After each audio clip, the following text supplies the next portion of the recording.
नमस्कार, the bonus के prime time show bonus point में आप सभी का स्वागत है। मैं हूं विपुल सिंह और शाम के 7 बजते ही आपकी जेब से लेकर देश की अर्थव्यवस्था पर असर डालने वाली तमाम महत्वपूर्ण खबरें लेकर के हम पहुंच चुके हैं अपने स्टूडियो और खबरों के विश्लेषण के लिए हमारे साथ जुड़ चुके हैं द बोनस के संपादक अंशुमान तिवारी जी। अंशुमान सर, बहुत बहुत स्वागत सर आपका। धन्यवाद विपुल जी, आपका भी स्वागत है। तो अंशुमान सर के साथ खबरों का विश्लेषण शुरू करें उससे पहले फटाफट आपको ये बता देते हैं कि आज मुख्य तौर पर कौन सी खबरों पर हम चर्चा करने वाले हैं और नजर डालते हैं ऑन द शो पर। आज की सबसे बड़ी खबर तो जीडीपी के आंकड़े तो रहेंगे ही, उस पर तो प्रमुख तौर से हम बातचीत करेंगे, लेकिन उसके अलावा कई और महत्वपूर्ण खबरें भी हैं, उन्हें भी अंशुमान सर से समझेंगे। सबसे पहले रिजर्व बैंक की सालाना रिपोर्ट पर बात करेंगे। आरबीआई ने रिपोर्ट में कई महत्वपूर्ण बातें कही हैं, साथ में पॉलिसी के ढांचे में बदलाव के भी संकेत दिए हैं। इसके बाद क्रिप्टो को लेकर के भारत सरकार की तैयारियों पर भी बात होगी। ऐसा लग रहा है कि सरकार के अंदर क्रिप्टो को लेकर के हिचक अब घटने लगी है। इस हफ्ते ओपेक देशों की बैठक होनी है और इस बैठक में तय होगा कि तेल उत्पादन बढ़ाया जाए या फिर नहीं। संभावना यह है कि उत्पादन बढ़ाने पर फैसला होगा। पूरी खबर क्या है, डिटेल से इसका असर क्या होगा, अंशुमान सर से समझने की कोशिश करेंगे। आज की महत्वपूर्ण खबरों में एक खबर यह भी है कि अमेरिका से निकल करके आ रही है कि ट्रंप प्रशासन को फिलहाल टैरिफ पर कोर्ट से राहत मिल गई है। ऊपरी अदालत ने आईसीटी के फैसले पर रोक लगा दी है। अब आगे इस पर क्या कुछ हो सकता है, इस पर भी अंशुमान सर से डिटेल में बातचीत होगी। और आखिर में आज की सबसे बड़ी खबर जीडीपी के आंकड़ों पर बात तो होगी। जानेंगे कि आखिर में आंकड़ों के भीतर क्या छिपा हुआ है, अंदर की बात क्या है, इस पर डिटेल में होगी बातचीत। जीडीपी ग्रोथ को लेकर के सरकार के अनुमान से पहले गुरुवार को रिजर्व बैंक ने वित्त वर्ष 2024-25 के लिए अपनी सालाना रिपोर्ट जारी की। रिपोर्ट में खुदरा महंगाई के अनुमान को 4% रखा गया। पूरे वित्त वर्ष 2026 में रेपो रेट में 100 बेसिस पॉइंट की कटौती की संभावना जताई गई है और यह भी कहा गया कि रिजर्व बैंक इस साल मॉनेटरी पॉलिसी कमेटी के फ्रेमवर्क की समीक्षा भी करेगा। सर, क्या क्या बदलाव हो सकते हैं रिजर्व बैंक के इस पॉलिसी फ्रेमवर्क को लेकर के?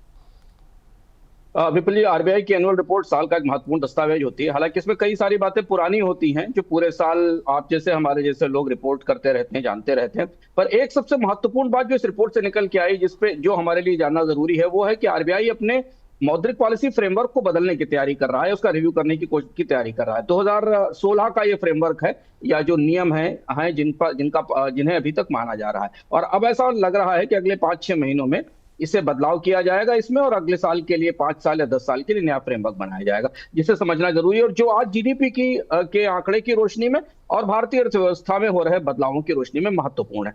आरबीआई 4% की जो सीपीआई मुद्रास्फीति का लक्ष्य है, जिसका आपने जिक्र किया खुदरा महंगाई का, उसे मार्च 2026 तक बरकरार रखेगा।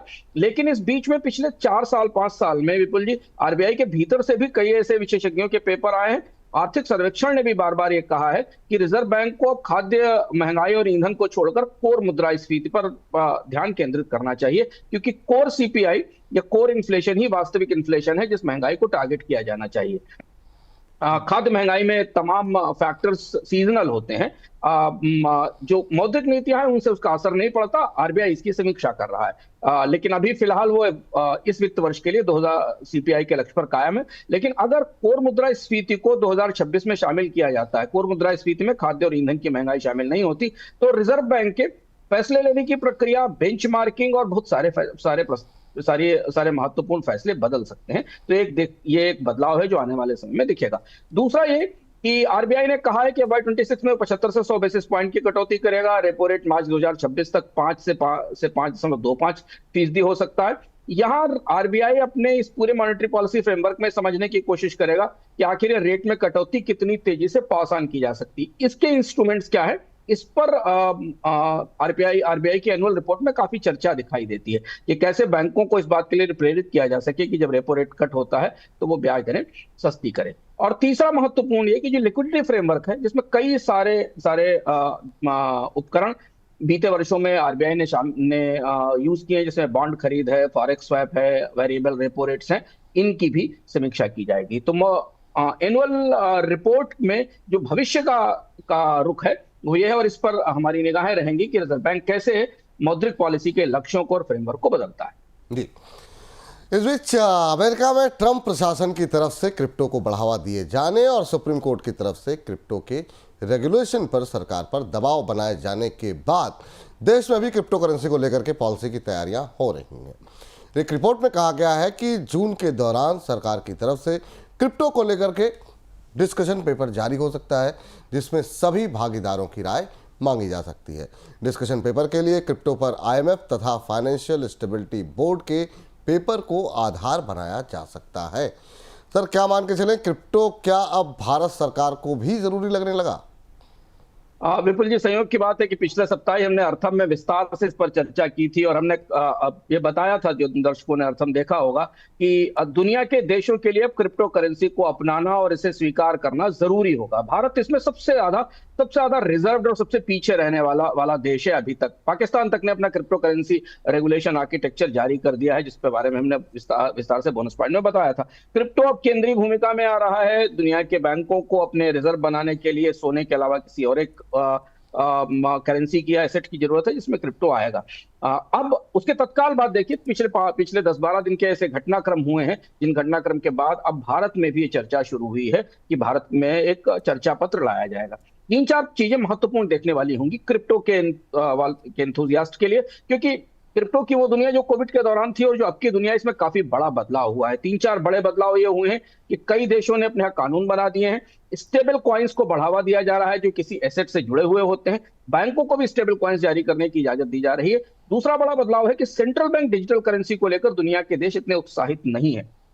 सेंट्रल बैंक डिजिटल करेंसी को वो बाहर रखना चाहते हैं, को नहीं लाना चाहते। कम से कम अमेरिका ने तो ये संकेत दिया है। बाकी दुनिया के देश भी अपने सेंट्रल बैंक्स की करेंसी नहीं लाना चाहते हैं। और तीसरी बड़ी बात यह कि बिटकॉइन को मुख्य धारा में लाए जाने की कोशिश की जा रही है। इन 3 चीजों की रोशनी में भारत सरकार की तरफ से आने वाले इस प्रस्ताव का इंतजार रहेगा, क्योंकि भारत ने फिलहाल क्रिप्टो में को 30% टैक्स के दायरे में रखा है, जो कि एक तरह से सिन टैक्स है, जो वर्चुअल एसेट्स जो गैम्बलिंग पर जो टैक्स लगाया जाता है, वो टैक्स का स्ट्रक्चर रखा है। रिजर्व बैंक ने अभी तक क्रिप्टो पर कुछ नहीं कहा। रिजर्व बैंक का बेहद सख्त रहा है, बराबर इस पर सख्ती होती रही है और रिजर्व बैंक इसका विरोध करता रहा है। लेकिन बदलाव यहां से आया कि सुप्रीम कोर्ट ने 2 हफ्ते पहले अपने एक आदेश में सरकार से कहा था कि क्रिप्टो को प्रतिबंधित नहीं किया जा सकता, इसके लिए कानून बनाने की, रेगुलेशन की जरूरत है।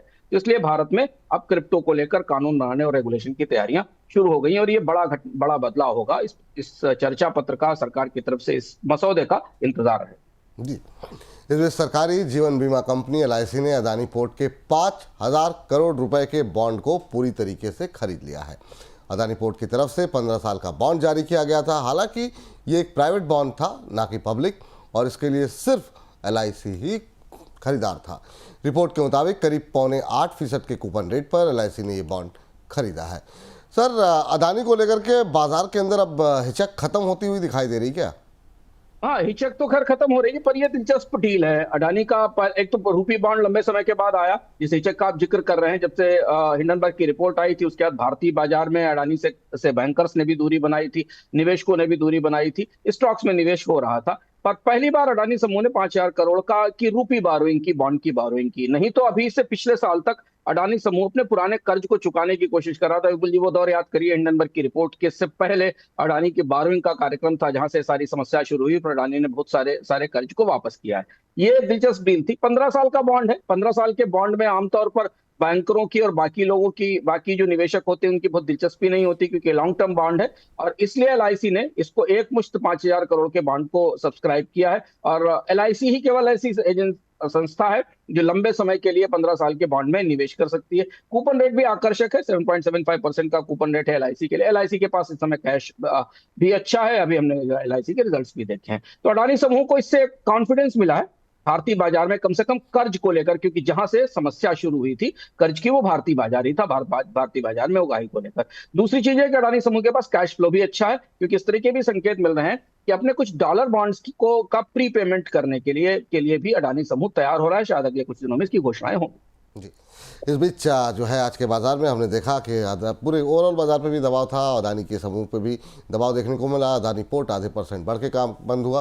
वहीं LIC के शेयर में हमने देखा कि लास्ट मोमेंट पे अच्छी खरीदारी रही, आधे % से ज़्यादा की मजबूती के साथ बंद हुआ। तेल उत्पादक देशों का संगठन OPEC प्लस तेल उत्पादन को लेकर के भविष्य की रणनीति के लिए शनिवार को बैठक करने जा रहा है। माना यह जा रहा है कि शनिवार को एक बार फिर से उत्पादन बढ़ाने पर फैसला हो सकता है। जुलाई से OPEC प्लस रोजाना तेल उत्पादन में 4.11 लाख बैरल की अतिरिक्त बढ़ोतरी का निर्णय ले सकता है। सर, ओपेक की तैयारियां क्या कुछ दिखा रही हैं, क्या कुछ तैयारियां चल रही हैं? ओपेक की तैयारियों पर बाजार की निगाह पिछले 1-2 हफ्ते से है, क्योंकि ओपेक ने इसका बात का संकेत भी दिया था। कच्चे तेल की कीमतें दबाव भी दिखा रही हैं ओपेक की तरफ से उत्पादन में बढ़ोतरी का। ये माना जा रहा है कि ओपेक अपनी बढ़ोतरी को 4,11,000 बैरल पर डे के आसपास ही रखेगा, इससे ज्यादा बढ़ोतरी नहीं करेगा। और इसके पीछे एक पूरी रणनीति है जो अमेरिका के शेल को चुनौती देने से जुड़ी हुई है। ओपेक के भी प्रमुख देश, देखना ये होगा विपुल जी, इसमें दिलचस्पी हमारी इसको लेकर होगी कि कौन से देश ओपेक के ऐसे हैं जो उत्पादन में बढ़ोतरी के लिए आगे आते हैं। क्योंकि ओपेक देशों में अलग अलग देशों की जो इकोनॉमिक कॉस्ट है तेल को निकालने की, वो बेहद फर्क है। कई छोटे देश भी हैं जिनकी अर्थव्यवस्थाएं ऊंचे तेल की कीमत पर निर्भर है। तेल जितना महंगा होगा उनकी अर्थव्यवस्थाओं को फायदा होगा। तो कौन कौन से देश इसमें शामिल होते हैं ये देखना होगा। और ये अगर ये लक्ष्य ये भी बना रहता है 4,11,000 का, तो ये बाजार की अपेक्षाओं के अनुरूप होगा। और इसके बाद ये माना जा रहा है कि कच्चे तेल की कीमतों में हाल फिलहाल में किसी बड़ी बढ़ोतरी की उम्मीद नहीं है डिमांड और सप्लाई की साइड से। हाँ, जियो पॉलिटिकल सिचुएशन, मिडिल ईस्ट में कोई तनाव टकराव जो चल ही रहे हैं, उनकी परिस्थिति अगर बनती दिखाई दे तो भले ही कच्चा तेल महंगा होकर ऊपर जाएगा, नहीं तो ये कीमतें इसी के आसपास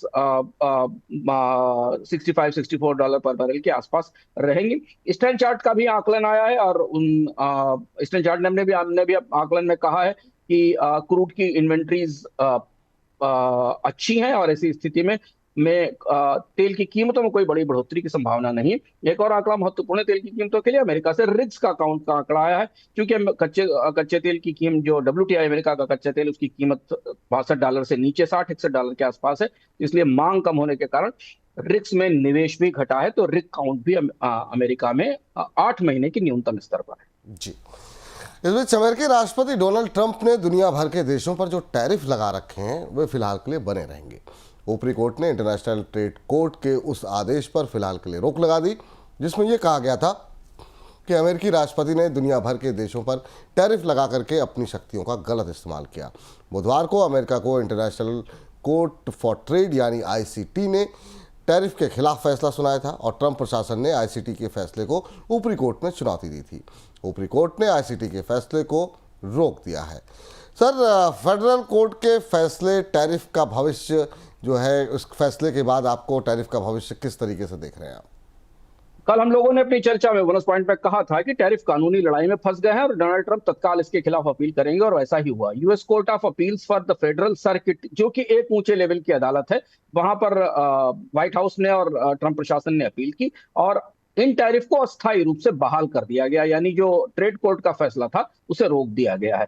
ये महत्वपूर्ण बात यह है कि ये 5 जून तक की रोक है। 5 जून से पहले सरकार को अपनी तरफ से भारतीय कानूनी भाषा में कहें तो हलफनामा, और अमेरिकी भाषा में कहें तो एक ब्रीफ अदालत के सामने दाखिल करना होगा। 9 जून को उस पर सुनवाई होगी, और उसके बाद यह तय होगा कि डोनाल्ड ट्रंप की सरकार का यह तर्क कितना वाजिब और जायज है कि ये इमरजेंसी पावर के तहत, जो राष्ट्रपति को मिली हुई आपातकाल पावर के है, उसके तहत टैरिफ में बढ़ोतरी की गई है। तो ये तैयारी, ये अब पूरा का पूरा मामला अदालती खींचतान में फंस गया। और जैसा हमने कल भी बताया था कि यूएस कोर्ट ऑफ पीपल्स अगर इस फैसले को बरकरार रखता है तो दूसरा पक्ष, जो राज्य सरकारें और उद्योग हैं, वो सुप्रीम कोर्ट इसे लेकर जा सकते हैं। और यदि इस कोर्ट ने खारिज भी किया तो भी ये मामला सुप्रीम कोर्ट में जाएगा। क्योंकि डोनाल्ड ट्रंप की तरफ से जो आज बयान जारी किया गया फेडरल कोर्ट से स्टे आने के बाद, उसमें कहा गया, उसमें तमाम बातें उन्होंने कही कि कोर्ट का फैसला राजनीतिक है, गैर चुने हुए जज ऐसा फैसला कर रहे हैं,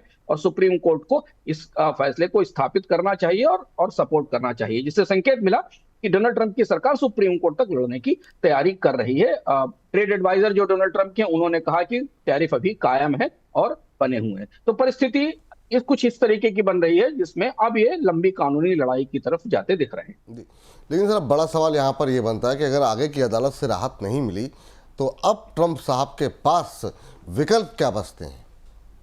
बिल्कुल, ये प्रस्तावों पे चर्चा चल रही है, और जो व्हाइट हाउस के से जिस तरह की खबरें निकल रही हैं और जो हमें जानकारियां वहां से बातचीत करके लोगों से मिल रही हैं, डोनाल्ड ट्रंप टैरिफ की लड़ाई इतनी जल्दी गिव अप नहीं करेंगे। ये बात अमेरिका के अटॉर्नीज कंपनियों को समझा रहे हैं। दुनिया भर की कंपनियां जो इस फैसले के बाद काफी कंफ्यूजन में है कि अगर टैरिफ रोक दिए गए तो उन्होंने जो तैयारियां की हैं, कोई अपनी फैक्ट्री यूएस में ले जाना चाहता है, कोई अपनी फैक्ट्री जापान से उठाकर यूके में ले जाना चाहता है। जो ट्रेड डील्स होने वाली उनके तहत लोग अपनी सप्लाई चेन को रीसेट कर रहे हैं, और अगर ये सारे टैरिफ ही वापस चले गए तो उनको वो सब करने की जरूरत होगी कि नहीं होगी। इसके लिए अमेरिकी कंपनियां अटॉर्नी से और वकीलों से बात कर रही हैं, क्योंकि बेहद अनिश्चितता की, बड़ी अनिश्चितता की स्थिति है। उनको सलाह दी जा रही है कि डोनाल्ड ट्रंप फिलहाल टैरिफ की लड़ाई नहीं छोड़ेंगे। उनके पास विकल्प यह है कि वो सुप्रीम कोर्ट तक जाएं। सुप्रीम कोर्ट में अगर वो हार गए, हालांकि माना जा रहा है कि सुप्रीम कोर्ट की जो परिस्थिति है उसमें शायद अगर अब में डोनाल्ड ट्रंप को थोड़ी मदद मिलने की उम्मीद है, लेकिन कोर्ट के फैसले हो सकता है सरकार के खिलाफ भी जाए, क्योंकि वजह केवल टैरिफ नहीं है।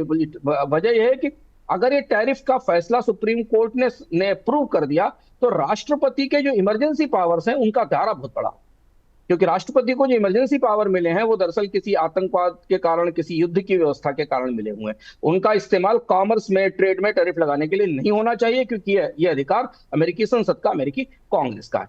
लेकिन अगर ट्रंप सुप्रीम कोर्ट में हारते हैं तो उनके पास 2-3 बड़े विकल्प हैं जिससे वो टैरिफ कंटिन्यू रख पाएंगे। इस बात की संभावना बनती दिखाई दे रही है। एक तो जो सेक्शन 122 है अमेरिका के एक्ट का, उसमें व्यापार घाटे के लिए 150 दिनों तक 15% टैरिफ लगाने का लक्ष्य दिया गया, की अनुमति दी जाती है। लेकिन वो 150 दिनों तक लगाया जा सकता है और उन देशों के खिलाफ लगाया जा सकता है जिनसे अमेरिका का ट्रेड डेफिसिट बहुत बड़ा है। तो ये एक विकल्प है जिसका इस्तेमाल किया जा सकता है। इसके अलावा एक सेक्शन 301 है जिसमें कि जो अनफेयर ट्रेड प्रैक्टिसेस हैं उनके लिए भी टारगेटेड टैरिफ लगाए जा सकते हैं। राष्ट्रीय सुरक्षा के मामले में एक और प्रावधान है सेक्शन 232, जिसमें भी टैरिफ लगाए जा सकते हैं, लेकिन लंबे समय तक नहीं। और फिर जो सबसे कुख्यात एक और स्मूथ हाउले एक्ट, जो सबसे पुराना एक्ट है, जिससे कि अमेरिका ने एक जमाने में टैरिफ बढ़ाए थे और उसके बाद अमेरिका में महामंदी आई थी, उसके प्रावधानों का भी उपयोग डोनाल्ड ट्रंप कर सकते हैं।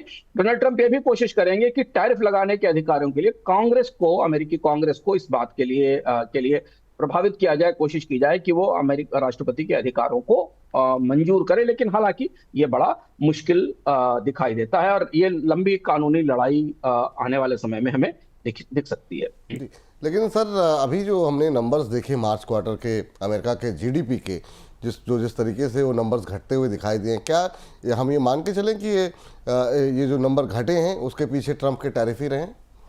हाँ, आंकड़े तो यही बता रहे हैं। अगर आप ताजा जो रिवाइज्ड आंकड़ा आया है अमेरिका से के जीडीपी ग्रोथ का, जिसमें कि मार्च क्वार्टर में जीडीपी करीब 0.2% कॉन्ट्रैक्ट हुआ है, ये वहीं से आया है। केवल यही आंकड़ा एक नहीं है, इसके साथ 2 और डेटा है जिनका जिक्र करना जरूरी है। पहली तिमाही में अमेरिकी कंपनियों के मुनाफों में $118 बिलियन की कमी आई। तो ये टैरिफ का ही असर है जो बात आंकड़ों से दिखाई दे रही है। इसके अलावा जो ग्लोबल कंपनियां हैं उनसे टैरिफ पर करीब $34 बिलियन का बोझ पड़ा है। तो टैरिफ के असर के कारण अर्थव्यवस्था में दबाव, कमी और मांग में कमी और महंगाई के संकेत तो दिख रहे हैं। तो इसलिए टैरिफ को लेकर राय काफी डिवाइड है और अमेरिकी जनता की ओपिनियन भी काफी बटी हुई है। अगर ये टैरिफ आने वाले समय में अर्थव्यवस्था को मंदी की तरफ ले जाते हैं तो जो अदालतों में बहस चलेगी विपुल जी, सुप्रीम कोर्ट में और बाकी जगह, उसे जरूर प्रभावित करेगी।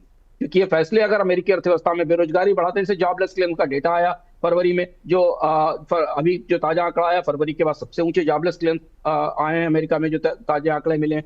तो अगर ये ऐसा होता है तो अर्थव्यवस्था में मंदी की संभावना है। डोनाल्ड ट्रंप की मुहिम अदालतों में इस टैरिफ को जायज ठहराने की उसे कमजोर करेगी। इस बीच देश में वित्त वर्ष 2024-25 के दौरान ग्रोथ के आधिकारिक आंकड़े जारी हो चुके हैं। सांख्यिकी मंत्रालय की तरफ से जारी आंकड़ों के मुताबिक मार्च तिमाही के दौरान देश की जीडीपी ग्रोथ 7.4% रही और पूरे वित्त वर्ष 2024-25 के दौरान ग्रोथ 6.5% दर्ज की गई है, जो कोरोना के बाद सबसे कम सालाना ग्रोथ है।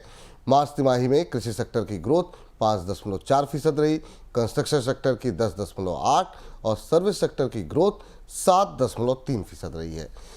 सर, जीडीपी नंबर्स को देखने के बाद जीडीपी आंकड़ों को लेकर के सबसे बड़ा ट्रेंड जो है वो आपको क्या दिखाई दे रहा है? बेहद दिलचस्प आंकड़े हैं जीडीपी के इस बार। अगर आप एक तरफ से देखें तो आप खुश हो सकते हैं और दूसरी तरफ से आप बहुत चिंतित हो सकते हैं। ये पहली बार ऐसा हो रहा है जब तिमाही अच्छा है और साल खराब। तिमाही की ग्रोथ रेट पिछले क्वार्टर से अच्छी है, हालांकि पिछले साल से कमजोर है, लेकिन पिछले क्वार्टर से अच्छी है। जबकि सालाना ग्रोथ रेट कोविड के बाद सबसे न्यूनतम स्तर पर है। ये आंकड़ा पॉलिसी मेकर्स के लिए निवेशकों को काफी कंफ्यूज करेगा। जो तिमाही के आंकड़े आए हैं उनमें हमने कृषि क्षेत्र में बेहतर परिस्थिति देखी है कंस्ट्रक्शन की बढ़ोतरी हमने बेहतर देखी है, जिनके कारण ये बदलाव दिखाई दिया है। दूसरा एक और आंकड़ा इसके भीतर छिपा हुआ है विपुल जी, जिस पर मेरी निगाह गई और जिसे समझना जरूरी है। शायद शेयर बाजार कल इस आंकड़े को, सोमवार को अपने कारोबार में इस आंकड़े को परखने की कोशिश करेगा। वो आंकड़ा है भारत की नॉमिनल जीडीपी ग्रोथ रेट का, जो दहाई के अंक से इकाई के अंक में आ गई है। 11% थी नॉमिनल जीडीपी ग्रोथ रेट। अगर मैं चार्ट खोलकर देखने की कोशिश करूं तो nominal GDP growth rate FY24 में 11.11.9% थी, जो अब घट के 9.8% पर आ गई है। नॉमिनल जीडीपी ग्रोथ रेट का घटना थोड़ा चुनौतीपूर्ण है। ये बताता है कि बाजार में मांग कम है, नया निवेश नहीं आया है और बाजार में खर्च और खपत की कमी है। इसमें एक फैक्टर महंगाई में कमी भी होती है, क्योंकि nominal GDP growth rate real GDP growth rate और महंगाई में कमी का संयुक्त जीडीपी ग्रोथ रेट होता है। लेकिन माना जाता है कि अगर ये बढ़ोतरी नहीं दिख रही है तो बाजार में मांग कम है। तो कैसे कंपनियां और शेयर बाजार इस नॉमिनल जीडीपी ग्रोथ रेट के आंकड़े को लेगा, ये हमें देखना होगा। भारत की जो स्थायी मूल्यों पे जीडीपी ग्रोथ रेट है वो तो 6.5% पर है, जो 4 साल का लोएस्ट स्तर है। और यहाँ ये हमें बता रहा है कि अगले वित्त वर्ष के लिए इस ग्रोथ को बरकरार रखना, 6.5% की ग्रोथ को बरकरार रखने के लिए कि सरकार को बहुत मेहनत करनी पड़ेगी। निजी कंपनियों को निवेश के लिए प्रोत्साहित करना पड़ेगा और बड़ा निवेश चाहिए होगा, तब ये 6.5% की विकास दर हासिल की जा सकेगी। हालांकि एक दूसरे तरह से कहें तो ये दुनिया में सबसे तेज विकास दर है, पर भारत की जरूरतों के हिसाब से विकास दर कतई अपर्याप्त, बिल्कुल अपर्याप्त है, क्योंकि भारत को कम से कम 8 से 9% की विकास दर की जरूरत है। तो ये मोटी तस्वीर है। इस मोटी तस्वीर में आपको क्वार्टर एंड क्वार्टर ऐसा उतार चढ़ाव हमें देखने को नहीं मिला, जो भी हम चार्ट देख रहे थे कि हर क्वार्टर में भारत की जीडीपी ने पिछले साल एक नया रुख दिखाया है, कभी ऊपर कभी नीचे। इतना वोलेटाइल साल जीडीपी के लिहाज से हमें कई वर्षों में पहली बार दिखाई। बिल्कुल। लेकिन सर अब बड़ा सवाल ये है कि आखिर में जीडीपी के आंकड़ों के भीतर सबसे बड़ा चेंज जो है, सबसे बड़ा बदलाव, वो आपको क्या दिखाई दे रहा है, खासतौर से अगर हम एग्रीकल्चर के नंबर्स को देखें? एग्रीकल्चर का मोमेंटम ने मदद की है। सबसे महत्वपूर्ण बात है कि एग्रीकल्चर की जो ग्रोथ है उसने एनुअल ग्रोथ काफी बेहतर रही। और अगर आप ये सोचिए, अगर एग्रीकल्चर की एनुअल ग्रोथ जो FY24 में 2.7% थी विपुल जी, वो इस साल 4.4% रही। अगर ये नहीं रही होती तो जीडीपी की ग्रोथ रेट 6% के आसपास आ जाती, घट के 6.5% से काफी नीचे आ जाती। Q4 में हमने एक ठीक ठाक बढ़ोतरी देखी है, 5% की ग्रोथ रेट है जो रिबाउंड है। हालांकि Q4 पिछले साल का जो की चौथी तिमाही थी उसके आसपास ही ये ग्रोथ दिखाई दे रही। एग्रीकल्चर में हमने ये भी देखा है कि तीसरी तिमाही के आंकड़ों में रिवीजन भी हुआ है कई तरह से, और उस रिवीजन का भी असर दिखाई दिया। तो ये जो इस साल की बढ़ोतरी है, इस बढ़ोतरी का बड़ा बेस और इस तिमाही की बढ़ोतरी का बड़ा बेस एग्रीकल्चर पर केंद्रित है। अब यहां से चिंता और चुनौती यह है कि एग्रीकल्चर की ग्रोथ रेट अगर मानसून में कुछ उथल पुथल होती है, क्योंकि मानसून जल्दी आ गया है और जल्दी आए हुए मानसून को लेकर भारत के तजुर्बे थोड़े चिंताजनक रहे हैं। तो अगर मानसून के आखिरी हिस्से में जुलाई अगस्त, जो सबसे महत्वपूर्ण हिस्सा है भारत में मानसून की बारिश का, वहां अगर मानसून कमजोर पड़ता है तो इस एग्रीकल्चर की ग्रोथ रेट पर जिस पर सारा दारोमदार पिछले साल था, अगर वो कमजोर होती है तो भारतीय अर्थव्यवस्था के लिए अगला वित्त वर्ष कठिन हो जाए। अब सर एक 2-3 नंबर और जिस पर के आपसे चर्चा करना चाहेंगे। सबसे पहले तो गवर्नमेंट एक्सपेंडिचर एक ऐसा सेक्टर, एक ऐसी चीज़ है जिस पर कि जीडीपी के नंबर आने के बाद निगाहें रहती हैं, वहाँ पर क्या तस्वीर दिखाई दे रही है? सरकार के खर्च का आंकड़ा थोड़ा चौंकाने वाला है। अगर हम अपने स्क्रीन पर देखें सरकार के खर्च की ग्रोथ के आंकड़े को, तो आपको ये दिखाई देगा कि चौथे क्वार्टर में सरकार का खर्च दरअसल निगेटिव हो गया और उसके बाद भी आर्थिक विकास दर 7.4% है। इसे आप एक चुटकी नमक के साथ थोड़ा नींबू मिला के चख सकते हैं। और इसमें एक पहलू जो शायद कल परसों में चर्चा में आएगा कि ये जो कुंभ के दौरान खर्च बढ़ा था या सरकारी खर्च हुआ था और कुंभ के दौरान जो एक्सपेंडिचर आया था, उसका रिफ्लेक्शन हमें कहीं यहाँ दिखाई देता है। लेकिन अगर आप सरकार के खर्च को देखें तो चौथी तिमाही में सरकार का खर्च Q4 की तुलना में Q5 में निगेटिव हो गया, खर्च कम हो गया। जबकि आमतौर पर जो परंपरा रही है उस हिसाब से आखिरी तिमाही में सरकारें ज्यादा खर्च करती हैं। तो इस खर्च के सिकुड़ने के बाद भी 7.4% की विकास दर थोड़ा सा चौंकाने वाली है, क्योंकि हमने आमतौर पर सरकार के खर्च कम होने की स्थिति में इतनी तेज विकास दर नहीं देखी जी। अब अगर बात सरकारी खर्च से हटके निजी खपत की बात करें तो वहां पर क्या सिचुएशन देखने को मिल रही सर?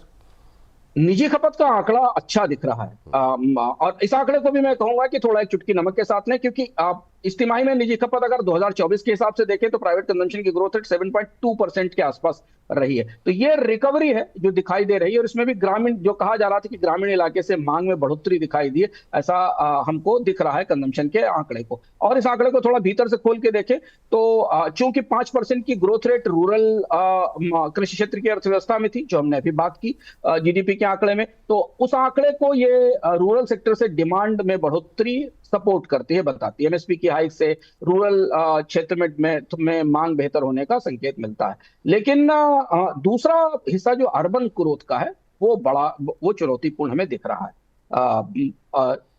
इस खपत खर्च को और थोड़ा गहराई से विपुल जी समझने की जरूरत है, क्योंकि अगर पिछली तिमाही में इतनी अच्छी खपत खर्च रही तो फिर एफएमसीजी कंपनियों के नतीजे इतने खराब क्यों, उनकी वॉल्यूम ग्रोथ क्यों ट्यूटी हुई थी, हमें यह समझना पड़ेगा। तारों की बिक्री इतनी कमजोर क्यों थी, भारत में मोबाइल कनेक्शंस की संख्या पिछली तिमाही के दौरान इतनी कम क्यों रही, मकानों की मांग इतनी कम क्यों रही, टू व्हीलर्स की मांग इतनी कम क्यों रही। तो जो दूसरे डेटा हमें कंजम्पशन के मिलते हैं बाजार से, वो इस कंजम्पशन रिवाइवल को कहीं सपोर्ट करते हुए नहीं दिखाई देते। तो ये जो 7.2% की ग्रोथ रेट है, यहां भी वही कुंभ फैक्टर शायद कहीं हमें दिख सकता है, क्योंकि एक ज्योग्राफी में इतने सारे लोग पहुंचे, खर्च बढ़ा, तो उसका असर जीडीपी पे कहीं रिफ्लेक्ट होता है। लेकिन ये जो रिवाइवल हमें दिखता है, जो तेज बढ़ोतरी दिखती, खासतौर से क्वार्टर में जो बढ़ोतरी दिखाई दी है, वो बढ़ोतरी बाकी चीजों की मांग से हमको सपोर्ट नहीं करती दिखाई देती। लेकिन प्राइवेट कंजम्पशन की ग्रोथ रेट 7.2% है, जो रिकवरी का एक संकेत तो हमें दे रही है। इस आंकड़े को थोड़ा और हमें करीब से समझना होगा, खासतौर से इस साल की पहली तिमाही में कंजम्पशन की स्थिति क्या रहती है, मांग की क्या स्थिति रहती है, इसे हमको करीब से देखना होगा। जो एनुअल इन्वेस्टमेंट की ग्रोथ रेट है वो 7% पर स्टडी है, पे हमें दिखाई दे रही है। ठीक सर, यहाँ पर तो चौथी तिमाही के नंबर्स हमने देख लिए, अब सब निगाहें सबकी लगी हुई हैं अगले साल को लेकर के। तो इन नंबर की रोशनी में अगर हम अगले साल की कोई तस्वीर खींचना चाहें तो वो क्या बनती हुई दिखाई दे रही है?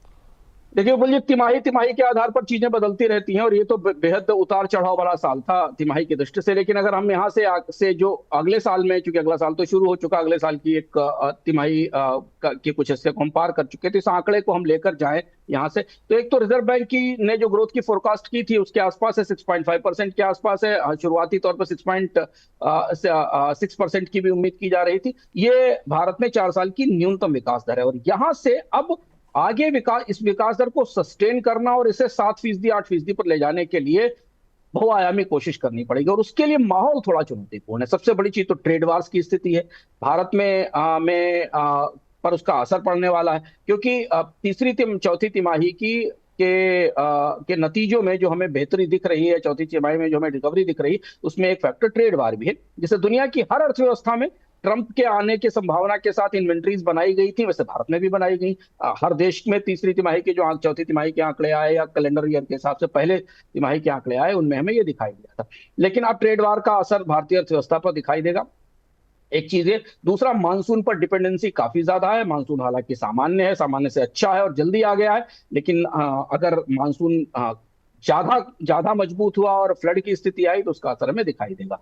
दूसरा है कि सरकार के पास अब कितना फायर पावर मौजूद है देखना होगा, क्योंकि आखिरी तिमाही में खर्च कम हुआ था। जितना गवर्नमेंट की स्पेंडिंग अगले साल दिखाई देगी, क्योंकि प्राइवेट सेक्टर ने पिछले साल भी आंकड़ों में निराश किया है। प्राइवेट सेक्टर के पास निवेश के लिए का उत्साह हमें नजर नहीं आया है, और जो डिमांड की स्थिति है बाजारों में, जो इन्वेंट्रीज की स्थिति है और जो कैपेसिटी यूटिलाइजेशन की स्थिति है, उस हिसाब से प्राइवेट सेक्टर को प्रोत्साहित करके नया निवेश लाना मुश्किल होगा। तो बाजार जब इसको, तो अगर आप देखें तो अगले साल के लिए 3-4 बड़े ट्रिगर हैं। एक तो अच्छा कंजम्पशन आए अर्बन एरिया से, जिसकी बहुत ज्यादा डिमांड है, जो नहीं दिखता है, तब ये इकोनॉमी में ये ग्रोथ रेट 6.5% की मेंटेन रह सकेगी, या फिर सरकार को भारी कैपेक्स में इन्वेस्टमेंट करना होगा, तो ये 6.5% की ग्रोथ रेट को बेहतर आगे किया जा सकता है। क्योंकि निर्यात बाजार को लेकर तो फिंगर्स क्रॉस्ड है कि अभी भारत को निर्यात बाजार में कितनी सफलता मिलेगी। जी, अब सर आखिरी सवाल आपसे ये रहेगा कि भारतीय शेयर बाजार के लिहाज से इन आंकड़ों को कैसे पढ़ें, क्योंकि जो नंबर्स की अनुमान बाजार लगा रहा था वो 6.85% थे, जो आपका एनालिसिस कह रहा है उसमें बहुत सारे चिंताएं भी निकल करके आ रही हैं तो इन तमाम आशाओं और चिंताओं के बीच बाजार इसमें क्या पढ़ पाएगा? सोमवार को बाजार की निगाहें निश्चित रूप से इनको पढ़ करके बाजार पे प्रतिक्रिया देखने को मिलेगी। देखिए विपुल जी, अगर आप क्वार्टर के आधार पर देखें तो क्वार्टर के आधार पर बाजार को उत्साहित करने वाले आंकड़े हैं, क्योंकि बाजार ये मान रहा था कि 7% के आसपास की विकास दर आएगी, 6.58 से 7% के आसपास की जीडीपी वृद्धि दर आएगी।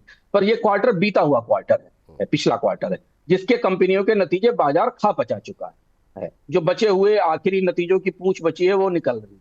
तो उस क्वार्टर में बाजार के पास देखने के लिए यह है कि जिन कंपनियों को सीधे अर्थव्यवस्था की विकास दर से असर पड़ता है, उन कंपनियों के नतीजे आपके सामने मेज पर रखे हुए हैं। तो बाजार इसे इस क्वार्टर के नतीजों को कॉर्पोरेट के नतीजों से, कंपनियों के नतीजे, चाहे वो एफएमसीजी कंपनियां हो, पेंट कंपनीज हो, सीमेंट कंपनीज हो, आईटी कंपनीज हो, इनकी रोशनी में पढ़ने की कोशिश करेगा और वहां से जो निष्कर्ष निकलेंगे वो बाजार में बेहद दिलचस्प होंगे, हमारी भी देखने में उत्सुकता होगी। इसके बजाय बाजार अगले साल के लिए इस आंकड़े को देखेगा और वहां मुझे जो नॉमिनल जीडीपी ग्रोथ रेट का आंकड़ा है वो बाजार को डिसाइफर करना पड़ेगा, समझना पड़ेगा कि भारत में नॉमिनल जीडीपी ग्रोथ रेट नीचे आई है। और चूंकि डिफ्लेशन जैसी स्थिति भी बनती दिखती है, अगर आप डब्ल्यूपीआई के हिसाब से देखिए कई सारे सेक्टर्स में मांग टूटने के कारण, तो बाजार अब डिमांड साइड स्टोरी पर निगाह जमाएगा अगले क्वार्टर के लिए और ये देखने की कोशिश करेगा। सबकी उम्मीद इस बात पर होगी कि मानसून सामान्य रहे, खरीफ की रिकवरी अच्छी रहे, और अगर खरीफ की रिकवरी अच्छी होती है तो हमें इसका फायदा अर्थव्यवस्था में मांग के तौर पर दिखेगा। और यह एक और दिलचस्प बात है, इस साल एमएसपी ज्यादा नहीं बढ़ा, तो जो रूरल रिकवरी पिछले साल हमने देखी थी वो रूरल रिकवरी इस साल मेंटेन रह पाएगी, क्योंकि अगर आप मुख्य फसलों को देखें, धान को खास तौर पर, तो धान के एमएसपी में 3% की भी बढ़ोतरी नहीं हुई है। तो भारत का अनाज भंडार भरा हुआ है, बेहतर मजबूत स्थिति में है। तो ग्रामीण अर्थव्यवस्था में मांग को सपोर्ट करने वाली जो एक महत्वपूर्ण चीज है एमएसपी, उसमें उतनी अपेक्षित बढ़ोतरी नहीं हुई है। तो बाजार ये भी समझने की कोशिश करेगा कि जो रूरल डिमांड हमने पिछले क्वार्टर्स में देखी थी, क्या वो रूरल डिमांड और रूरल इनकम में बढ़ोतरी जारी रह पाएगी कि नहीं। तो तस्वीर दोनों तरफ से है, क्वार्टर अच्छा है, साल खराब। चल ठीक सर, अंशुमान सर बहुत बहुत शुक्रिया, बहुत बहुत धन्यवाद। आज की तमाम बड़ी बड़ी खबरें थी, आज तो काफ़ी ज़्यादा वीकेंड पे जो है काफ़ी ज़्यादा फ्राइडे को खबरों का फ्लो रहा। आपने तमाम खबरों का विश्लेषण किया, बहुत बहुत शुक्रिया, बहुत बहुत धन्यवाद। जाते जाते इस बार के अर्थम के बारे में कुछ बताएंगे सर? हाँ, इस बार के अर्थम को लेकर बहुत सारे लोगों की उत्सुकता है, उसका प्रोमो जारी हो चुका। इस बार हम अर्थम में आपको ले चलेंगे दुनिया के सबसे नए डिफेंस कॉरिडोर्स में। पूरी दुनिया में हथियारों की बड़ी चर्चा है, भारत की तरफ से भी लगातार हथियारों के निर्यात पर जोर दिया जा रहा है। क्या आपको पता है कि दुनिया के हथियार बाजार में पिछले 1 दशक में कितना बड़ा बदलाव आया है? रूस को क्या हुआ है? रूस कैसे हथियार बाजार से निकल गया है? अमेरिका ने कैसे यूरोप और एशिया के देशों की सुरक्षा देने की जिम्मेदारी से अपने आप को अलग कर लिया है? यूरोप एक नई सेना बनाने की तैयारी कर रहा है, और इन सबको हथियार सप्लाई कौन, इनकी आपूर्ति किसके पास होगी? वो कौन से नए जंगबाज हैं, वो कौन से नए हथियारों के सरदार हैं जो बाजार में उभरे हैं? और बेहद दिलचस्प और बेहद अनोखी व्यवस्था है हथियारों की बिक्री की, हथियारों की बाजार की, जो बनकर हमारे सामने आ रही है। आप ये कह सकते हैं कि हथियारों की तकनीक और हथियारों के बाजार का डेमोक्रेटाइजेशन है, लोकतांत्रिकरण हो रहा है। जंग अच्छी नहीं है, पर जंग का अपना एक अर्थशास्त्र है, हथियारों की अपनी कंपनियां हैं, और ये बदलाव भारत के पड़ोस में हो रहा है, भारत के आसपास हो रहा है। इस बार अर्थम में आपको हम उन डिफेंस के सेंटर्स पे ले चलेंगे, उन कॉरिडोर्स में ले चलेंगे जहां से आप बिल्कुल एक नए किस्म की हथियारों की सप्लाई चेन बढ़ते हुए देखेंगे। तो इस बार का अर्थम चूकिएगा नहीं, जरूर देखिएगा और अपनी राय हमें अर्थम एपिसोड के साथ दीजिएगा, जिससे हमसे और बेहतर कर सकें। क्या आपको पता है यूरोप अपनी सेना बनाने जा रहा है और अपने रक्षा सिस्टम्स विकसित कर रहा है? उसकी वजह यह है कि डोनाल्ड ट्रंप के नेतृत्व में अमेरिका ने अब यूरोप की सुरक्षा व्यवस्था से अपने को अलग कर लिया है। एशिया के देशों को अब अमेरिका पर अपनी निर्भरता कम करनी होगी। रूस की हथियार क्षमताएं घट रही हैं और दुनिया के निर्यात बाजार से वो बाहर हो रहा है। ऐसी स्थिति में दुनिया को हथियार कौन बेचेगा? दुनिया के हथियार बाजार की आने वाली नई ताकतें कौन होंगी? क्या अब हथियारों की महंगाई कम होगी और आधुनिक हथियार सस्ते होंगे? हथियार उद्योग का एक अनोखा लोकतांत्रिकरण हो रहा है। इस बार के अर्थम में हम आपको ले चलेंगे दुनिया के सबसे नए डिफेंस कॉरिडोर्स में, जहां से आ रहे हैं दुनिया के सबसे आधुनिक हथियार, और उन देशों में क्या चल रहा है इसे जानकर आप चौंक जाएंगे। इस बार के अर्थम में हम बात करेंगे दुनिया में हथियारों की नई सप्लाई चेन की।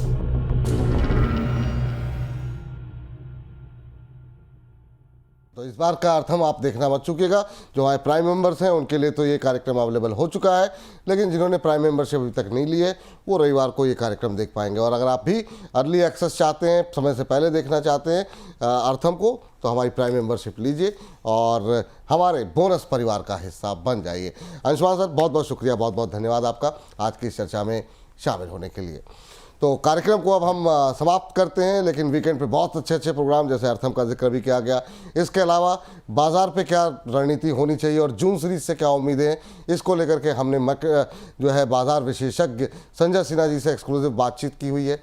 वो आप सुन सकते हैं रविवार को दोपहर 3 बजे। और जून सीरीज से क्या कुछ एक्सपेक्टेशन है, बाजार में अभी किन सेक्टर्स पे फोकस करना चाहिए, जिन सेक्टर्स पे रैली आ चुकी है डिफेंस जैसे शेयरों में या फिर PSU जैसे शेयरों में, वहाँ पर अब क्या प्रॉफिट बुक करना चाहिए, क्या स्ट्रेटजी होनी चाहिए आने वाले दिनों को लेकर, बहुत विस्तार से बातचीत है। तो वीकेंड पे संडे को आप आराम से दोपहर 3 बजे ये चर्चा भी देख सकते हैं। मुझे इजाज़त दीजिए, लगातार बोनस के साथ बने रहिए और आप सभी को लिए वीकेंड काफ़ी बेहतर रहे और फिर आपसे मुलाकात होगी सोमवार को। मुझको अभी के लिए इजाज़त दीजिए, फिलहाल के लिए नमस्कार।